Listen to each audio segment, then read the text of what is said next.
नमस्कार प्यारे बच्चों, सब अच्छे होंगे, स्वस्थ होंगे।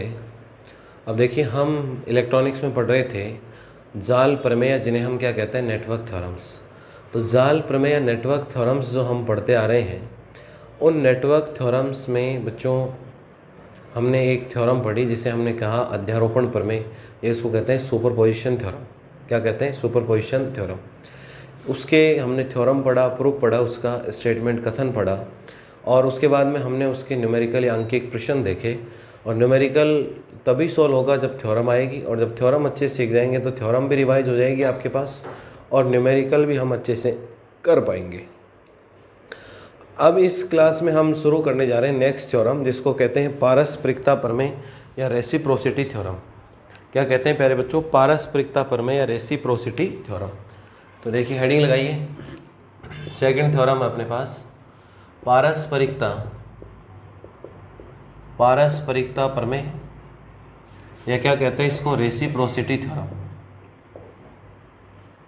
रेसिप्रोसिटी थ्योरम, पारस्परिकता प्रमेय, इसको हम क्या कहते हैं? Reciprocity theorem. ठीक है। अब देखिए बच्चों, तो मैंने कहा था कोई भी थ्योरम का कथन या स्टेटमेंट आपको रटने की आवश्यकता नहीं होगी। क्या नहीं होगी? कोई भी थ्योरम का कथन या स्टेटमेंट रटने की आवश्यकता नहीं होगी किसी भी स्थिति में। इसलिए हमेशा एक चीज़ का ध्यान रखिए कि थ्योरम का कथन या स्टेटमेंट से पिछली जो थ्योरम पढ़ी थी, सारी क्लास अटेंड किया करो एक तो, जिससे कि एक पढ़ने का एक शेड्यूल बना रहे, एक रूट बना रहे कि उस रूट के अनुसार आप पढ़ सको।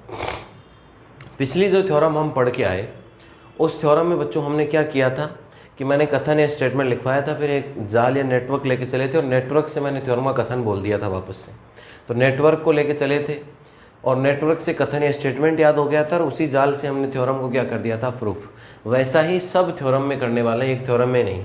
तो कथन या स्टेटमेंट जो रटने की धारणा है, उसको गलत सिद्ध करते हुए अपन रटने की कोई आवश्यकता नहीं है, समझने की आवश्यकता है। जब थ्योरम पूरी प्रूफ हो जाएगी तो कथन आपके अपने आप ही याद हो जाएगा। देखिए कैसे होगा।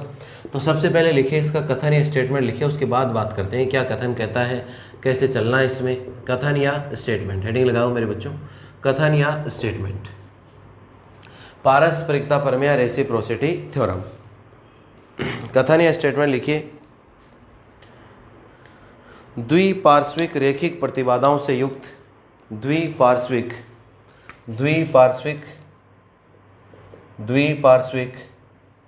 रेखिक प्रतिबाधाओं से युक्त द्विपार्श्विक रेखिक प्रतिबाधाओं से युक्त रेखीय जाल, द्विपार्श्विक रेखिक प्रतिबाधाओं से युक्त रेखीय जाल, प्रतिबाधाओं से युक्त रेखीय जाल में यदि एक स्रोत जिसका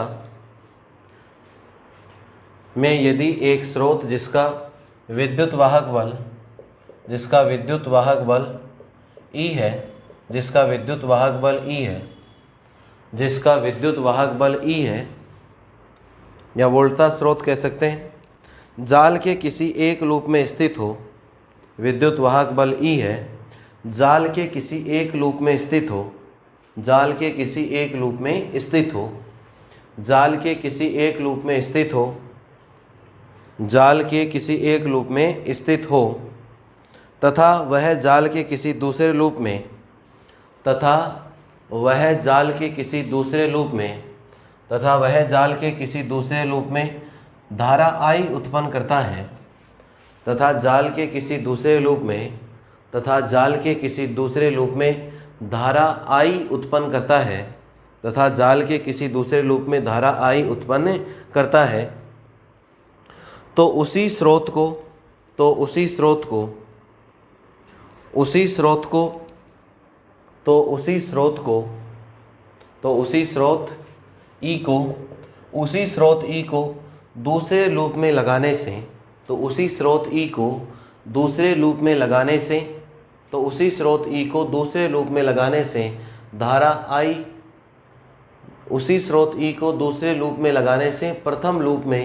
प्रथम लूप में धारा I प्रवाहित होगी। प्रथम लूप में धारा I प्रवाहित होगी। प्रथम लूप में धारा I प्रवाहित होगी। प्रथम लूप में धारा I प्रवाहित होगी। प्रथम लूप में धारा I प्रवाहित होगी। in a linear network of bilateral impedances, in a linear network of bilateral impedances, in a linear network of bilateral impedances,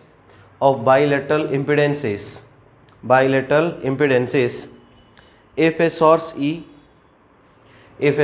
E is connected in first loop, if a source E is connected in first loop, if a source E is connected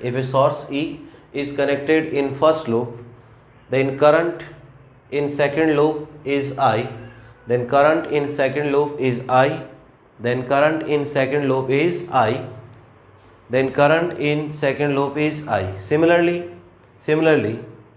if voltage source E is connected in second loop, then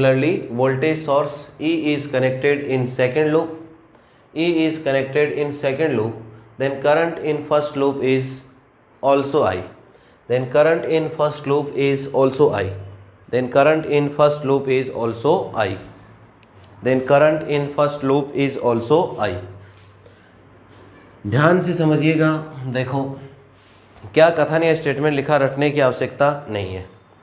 साधारण से साधारण network बनाओ अपने। ये बनाया हमने एक साधारण से साधारण नेटवर्क, जिसमें कितने लूप बनने हैं? 2।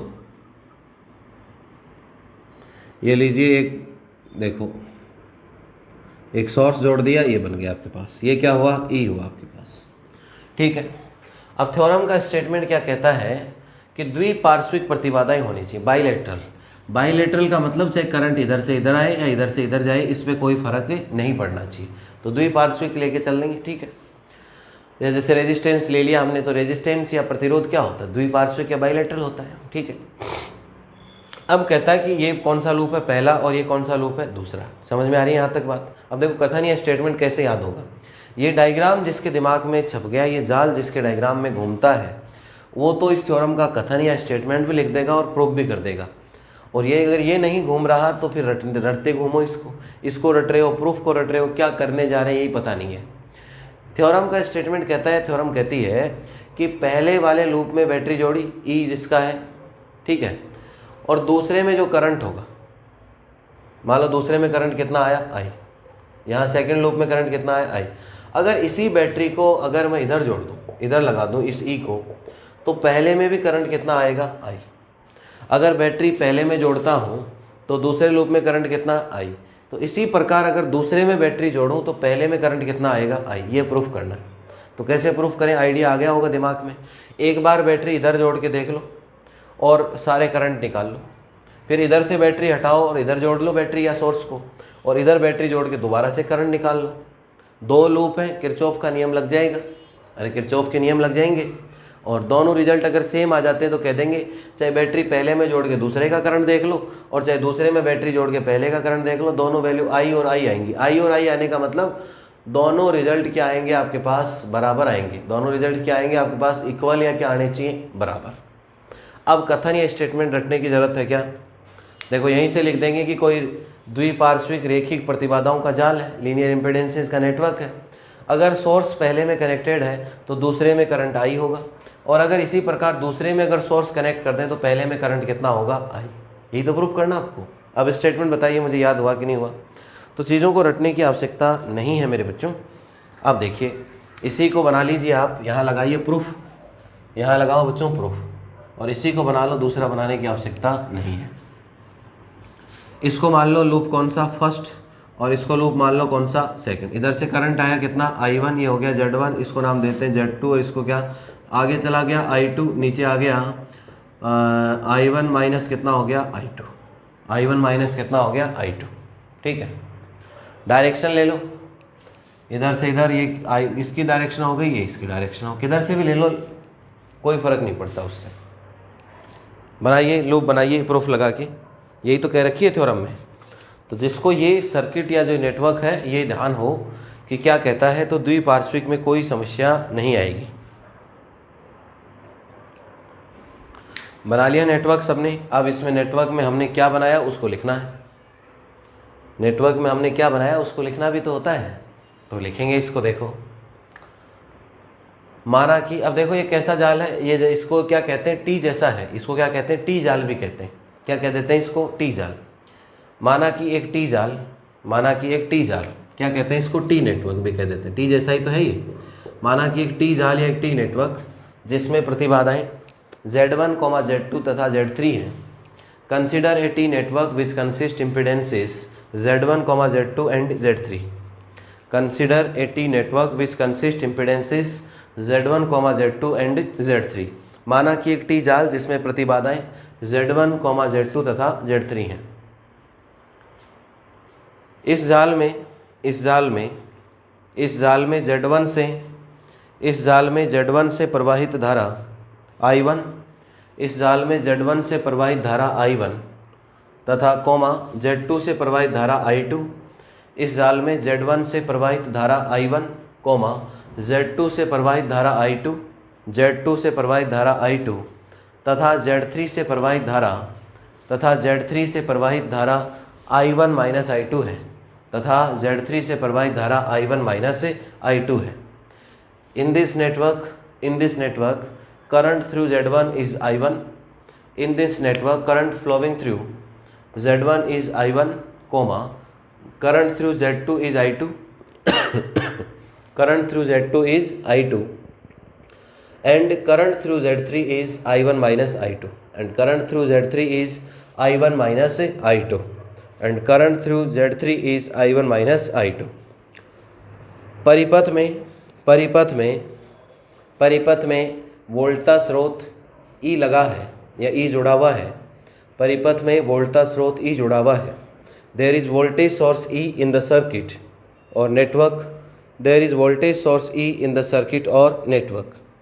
There is voltage source E in the circuit और नेटवर्क। ठीक है बच्चों, अब क्या करने वाले, हम करंट निकालने वाले I1 और I2 करंट निकालने वाले और फिर बैटरी को इधर से इधर लगाएंगे, तब फिर वापस से करंट निकाल लेंगे। दोनों की वैल्यू सेम आनी चाहिए। बैटरी पहले में लगाऊं तो दूसरे में करंट, और दूसरे में जब बैटरी लगाऊं तो पहले में करंट क्या आना चाहिए, हमेशा सेम आना चाहिए। तो ऐसे सवाल तो हम बहुत सारे कर चुके, पीछे न्यूमेरिकल भी कर चुके। तो देखो इसमें क्या लगेगा, किरचॉफ का दूसरा नियम। दूसरा नियम कौन सा होता है, वोल्टा नियम। पहले लूप का एक समीकरण, फिर दूसरे का, फिर उन समीकरण की मैट्रिक्स बनाते हैं, मैट्रिक्स से डिटरमिनेंट बनाते हैं, फिर I1 और क्या निकालेंगे, I2। समझ में आ रही है मेरी बातें? तो चलिए, तो देखिए किरचॉफ के वोल्टा नियम से, आगे लिखो बच्चों, किरचॉफ के वोल्टा नियम से, किरचॉफ के वोल्टा नियम से, बाय किरचॉफ वोल्टेज लो, किरचॉफ के वोल्टा नियम से, बाय किरचॉफ वोल्टेज लो। किरचॉफ का वोल्टेज लो क्या कहता है मेरे प्यारे बच्चों, पहले लूप में, कौन से लूप में बात कर रहे हैं, लूप फर्स्ट में। लूप फर्स्ट में देखिए बात करें हम, तो यहाँ से चले हम voltage V equal to IR या IZ होगा तो I1 Z1। यहाँ से देखें तो कितना होगा, I1 Z1 प्लस, जी देखो जिधर हमारी डायरेक्शन उधर ही करंट की है तो प्लस आएगा। हम भी ऊपर से नीचे आ रहे हैं, करंट भी ऊपर से नीचे आ रहा है, इसलिए ये हो गया आपके पास I1 माइनस I2 इंटू कितना हो गया, Z3। इधर से घूम के आए, बैटरी माइनस से प्लस जा रहे हैं तो minus E is equal to कितना, 0। थोड़ा सा सिस्टमेटिक लिखेंगे, I1 एक जगह तो हो गया Z1, यहाँ से कितना होगा Z3 और इंटू कितना हो गया I1 माइनस Z3 इंटू कितना होगा I2 और इज इक्वल टू कितना हो गया E। इक्वेशन नंबर क्या हो गई, फर्स्ट। ऐसे ही बच्चों अब लेके चलने वाले लूप सेकंड से। लूप सेकंड में हम यहाँ से चले तो I2 into Z2, same direction है, तो देखो ये हो गया आपके पास I2 इंटू कितना, Z2। इसके बाद देखिए हम तो इधर से घूम के मतलब नीचे से कहाँ जाएंगे, ऊपर, और करंट या धारा ऊपर से कहाँ आ रही है, नीचे, तो साइन किसका आना है, माइनस का। तो ये हो गया माइनस I1 माइनस I2 और इंटू कितना हो गया Z3, और सबका टोटल कितना हुआ, 0। इसको भी थोड़ा व्यवस्थित कर लेते हैं, तो ये हो गया माइनस का I1 और ये कितना हो गया Z3, फिर क्या हो गया प्लस, यही तो हुआ आपके पास भाई, Z3 पहले लिख दो चाहे I1, ठीक है, और ये I2 और ये भी I2, तो Z2 प्लस Z3 ये कितना हो गया, Z2 प्लस Z3 और I2 इज इक्वल टू कितना हुआ, 0। इक्वेशन नंबर क्या हो गई, सेकंड। ठीक है, अब सर्किट का काम खत्म हो गया, बैटरी पहले में लग रही है, करंट निकाल लेते हैं एक बार, इसके बाद बात करेंगे। देखो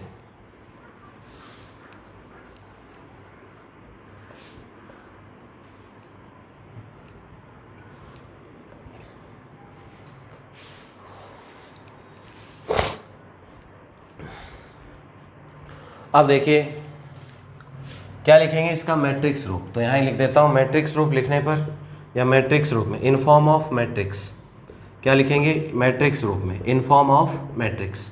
मैट्रिक्स लिखेंगे तो पहले बच्चों कैसे बनेगी मैट्रिक्स, देखिए z की एक मैट्रिक्स बन जाएगी यहाँ से z1 प्लस z3, तो ये हो गया z1 प्लस कितना हुआ z3, यहाँ से देखें तो ये हो गया माइनस का z3, इससे देखूँ तो ये हो गया माइनस का z3, और इससे देखूँ तो ये हो गया मेरे पास z2 प्लस कितना हो गया z3।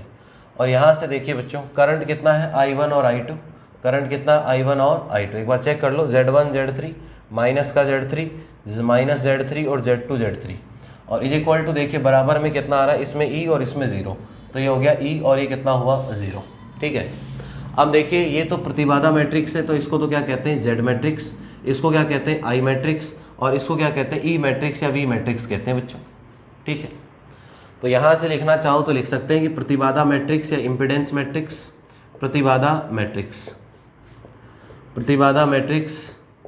तो प्रतिबाधा मैट्रिक्स कौन सी बनी, Z मैट्रिक्स, यहाँ दोबारा देख सकते हैं Z1 प्लस कितना Z3, और ये हो गया माइनस Z3, और ये हो गया माइनस Z3, और ये हो गया मेरे बच्चों Z2 प्लस कितना Z3। हमें तो देखो करंट चाहिए, करंट के फॉर्मूले आप पीछे पढ़ के आए, I1 इज इक्वल टू होता है del 1 upon del Z, I2 equal to होता है डेल 2 अपॉन डेल Z। तो पहले तो निकलता है डेल Z, फिर डेल 1, फिर क्या निकलेगा डेल 2, तब जाके हमें क्या मिल पाएगा करंट। ठीक है, अब देखिए तो Z मैट्रिक्स का सारणिक क्या लेके चलेंगे बच्चों, Z मैट्रिक्स का सारणिक, determinant of Z matrix, determinant of Z matrix क्या लेके चलेंगे, determinant of Z matrix. Z matrix का डिटर्मिनेंट या तो डेल Z से लिख दीजिए या डिटर्मिनेंट ऑफ Z लिखते हैं, तो क्या बनेगा हमारे पास Z1 प्लस कितना होगा Z3, ये हो गया माइनस का Z3 माइनस का Z3, और ये होता है Z2 प्लस कितना हुआ Z3। सॉल्व करेंगे इसको तो ये बनेगा आपके पास determinant of Z, Z1 Z2, तो ये हो गया Z1 Z2। इसके बाद क्या होगा मेरे बच्चों Z1 Z3, तो ये हो गया Z1 Z3।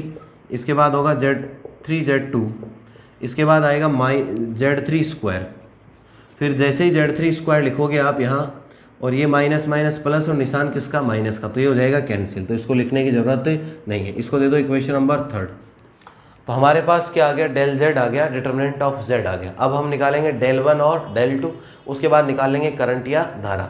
तो नोट कीजिए यहाँ तक, इसके बाद आगे बढ़ते हैं। बहुत आसान है, एक बार बैटरी पहले में लगाओ, अब अगली बार दूसरे में बैटरी लगा के फिर से वही 2 लूप बना लूँगा, करंट की वैल्यू सेम दिख जाएगी। कौन सी प्रमेय हो जाएगी, पारस्परिकता प्रमेय या थ्योरम ऑफ रेसिप्रोसिटी, पारस्परिकता प्रमेय या थ्योरम ऑफ रेसिप्रोसिटी।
तो लिखिए नेटवर्क का इतना ही काम है, पहले बैटरी फर्स्ट में जोड़ेंगे, फिर बैटरी किस में लगानी होती है, सेकंड में। ठीक है बच्चों, इक्वेशन फर्स्ट बन गई किरचॉफ के केवीएल से या किरचॉफ वोल्टेज लॉ से, सेकंड आ गया मैट्रिक्स बन गई। अब देखिए क्या बनाते हैं बच्चों,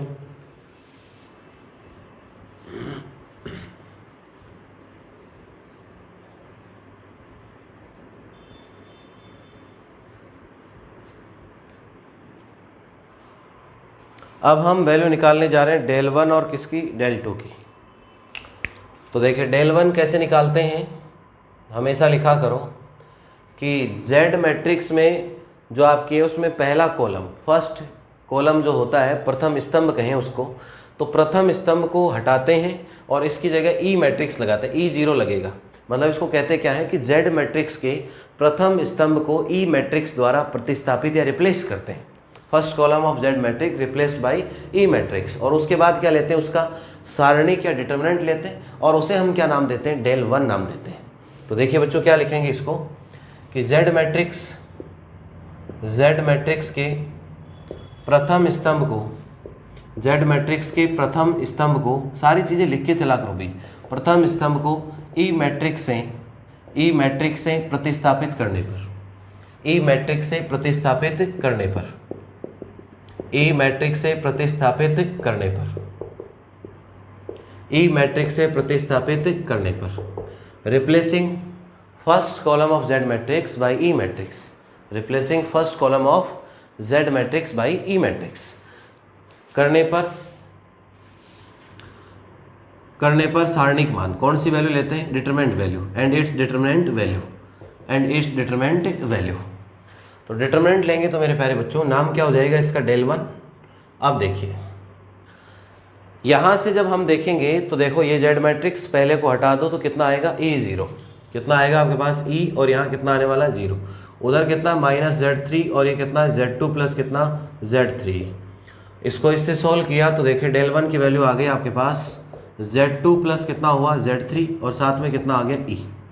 इक्वेशन नंबर 4 हो गई आपके पास। इसी प्रकार या सिमिलरली del 2 निकाल सकते हैं। del 2 कितना होगा इस बार भैया फर्स्ट तो ऐसा कैसा रहेगा और सेकंड रिप्लेस होगा E और 0 से, तो ये तो देखो 0 हो गया, ये माइनस माइनस प्लस हो गया तो ये हो गया Z3E। इक्वेशन नंबर क्या हो गया आपके पास, 5th। ठीक है, अब निकालना करंट कौन सा निकालना है, सारे करंट की जरूरत नहीं है। मैंने क्या कहा कि जब पहले लूप में बैटरी लगाई है तो करंट कौन से का, दूसरे का, और जब दूसरे में बैटरी लगाते हैं तो करंट कौन से का, पहले का। तो अब दूसरे का करंट निकालना, क्योंकि बैटरी कौन से में लग रही है, पहले में, तो दूसरे का करंट। तो द्वितीय लूप में धारा, दोनों निकालने की जरूरत ही नहीं है, द्वितीय लूप में धारा, करंट इन सेकेंड लूप, द्वितीय लूप में धारा है, करंट इन सेकेंड लूप। तो सेकेंड लूप में करंट मेरे बच्चों कितना आने वाला है, I2 ही तो करंट है आपके पास, तो I2 होगा del 2 अपॉन कितना होगा, del Z। अब del 2 देखिए, del 2 ये रहा, Z3 इंटू कितना हुआ E और बटे कितना होगा del Z इधर से देखिए Z1 Z2 plus Z1 Z3 plus Z3 into कितना होगा Z2। इसको दे दीजिए इक्वेशन नंबर 6। ये काम हो गया पहले सर्किट से। पहले सर्किट में बैटरी जोड़ी, पहले का बैटरी जोड़ते हैं तो दूसरे का करंट, और दूसरे में बैटरी जोड़ें तो पहले का करंट। दोनों आई बताया थ्योरम में, आई का मतलब दोनों की वैल्यू क्या आनी चाहिए, सेम आनी चाहिए। आई का मतलब नहीं है, वैल्यू क्या आनी चाहिए, सेम। तो हमने पहले में बैटरी लगाई और करंट किसका चेक कर लिया, दूसरे का चेक कर लिया। अब बैटरी लगाएंगे दूसरे में, करंट कौन से लूप का चेक करेंगे, पहले का। तो इतना नोट कर लो, यहाँ तक आधा काम हो चुका थ्योरम का आपका, 50% वर्क डन, आधा काम हो गया अपना। अब देखो आधा नेक्स्ट और करने वाले हैं।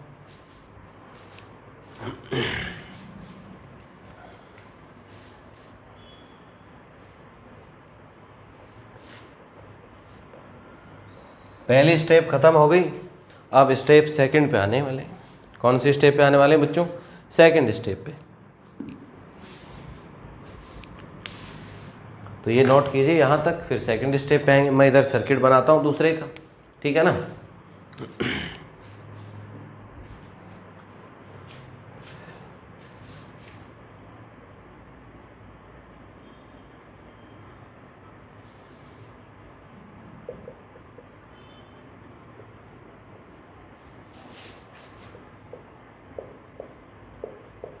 अब इधर से E लगा तो इधर करंट इधर आएगा, ऐसे इधर। तो इसको पहले I2 नाम था तो I2 डैश दे दो, इसका पहले I1 नाम था तो अब दूसरी तरफ लगा दिया तो I1 डैश। नीचे करंट आएगा I2 डैश माइनस कितना आएगा, I1 डैश। ठीक है, यही लूप है आपकी, ये पहला लूप था। और ये कौन सा लूप है, दूसरा। करंट की दिशा इधर से इधर ले लो, इसमें भी इधर से इधर ले लेंगे, या उल्टी भी ले सकते हो, वो माइनस कॉमन आके जीरो में चला जाता है। 6 तक नोट करो, 6 तक नोट करने के बाद इस पे आओ।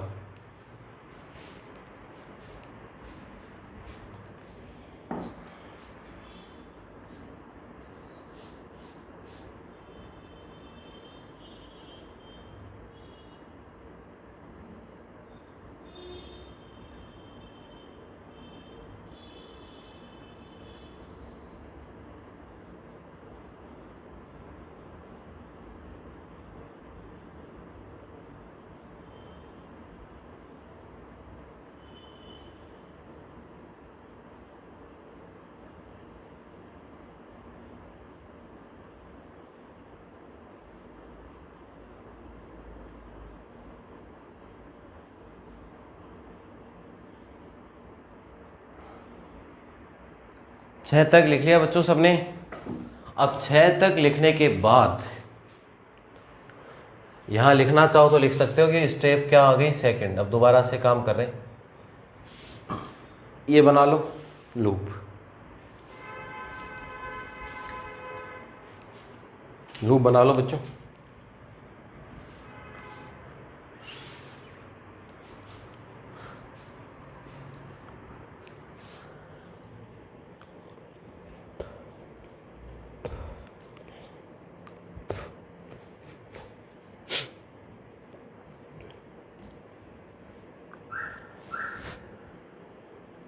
लूप बना लिया सबने। अब लिखे इसमें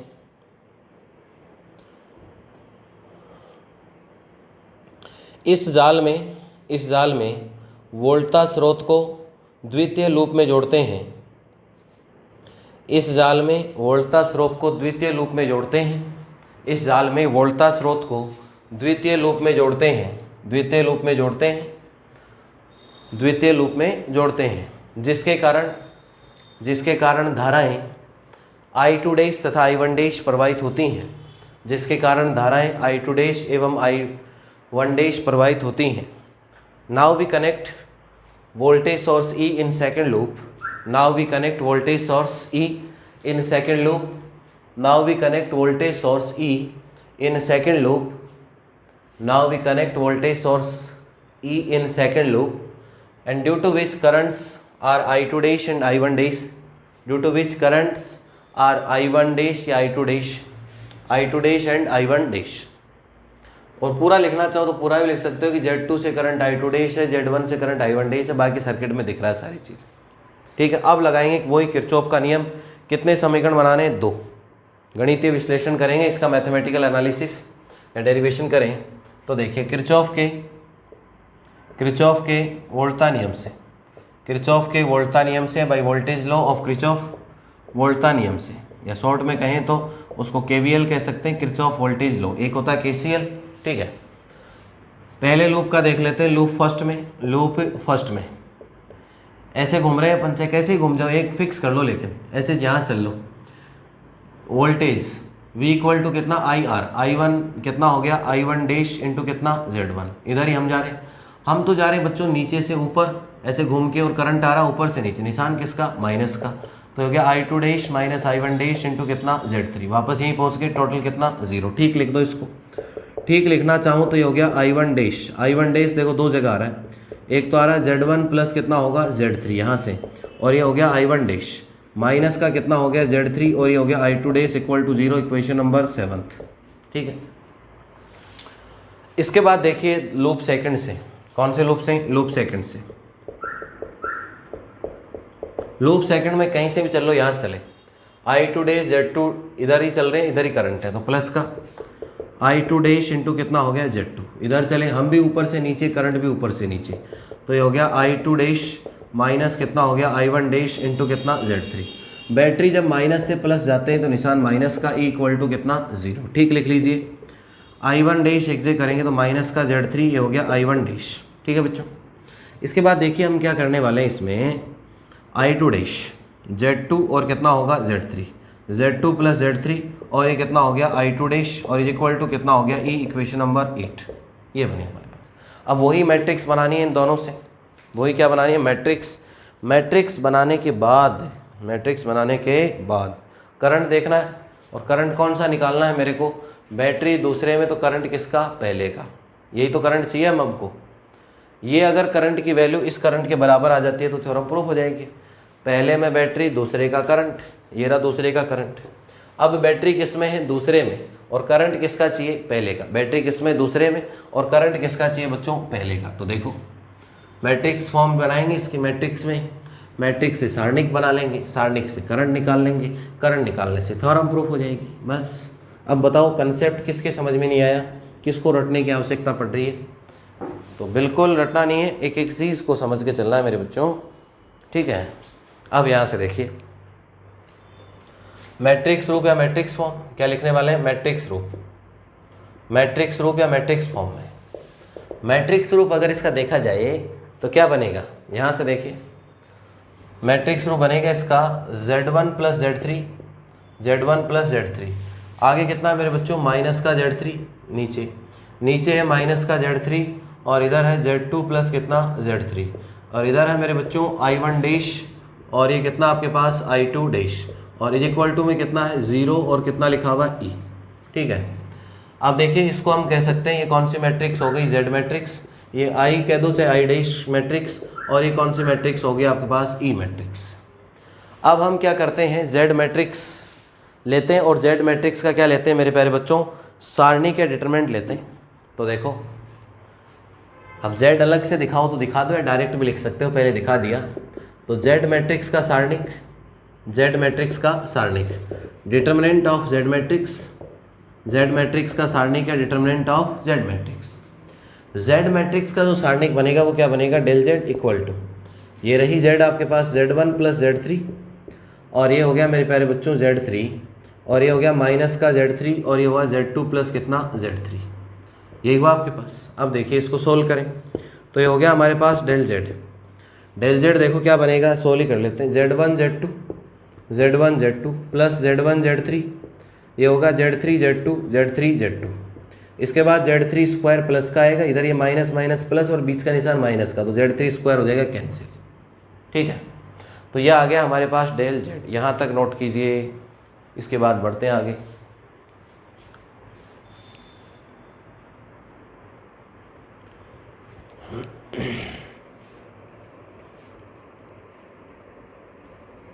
एक एक चीज़ को भली भांति समझते हुए चलिएगा, जिससे कि कोई भी थ्योरम का प्रूफ तो याद करना बहुत बड़ी चीज़ है, कथन या स्टेटमेंट भी आपको याद करने की कभी भी आवश्यकता नहीं होगी। तो एक एक चीज़ को पढ़ते चलिएगा मेरे बच्चों, और फिर न्यूमेरिकल्स में साथ साथ करूँगा थ्योरम के। तो कुछ अगर कोई चीज़ थ्योरम की कोई थोड़ी बहुत भी कहीं समझने में कोई दिक्कत रह जाती है तो वो न्यूमेरिकल के साथ क्लियर हो जाएगी। तो अच्छा है ना।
डेल Z आ गया आपके पास, सर्किट वगैरह समीकरण लिख लिए सारी चीज़ें। अब देखो बच्चों,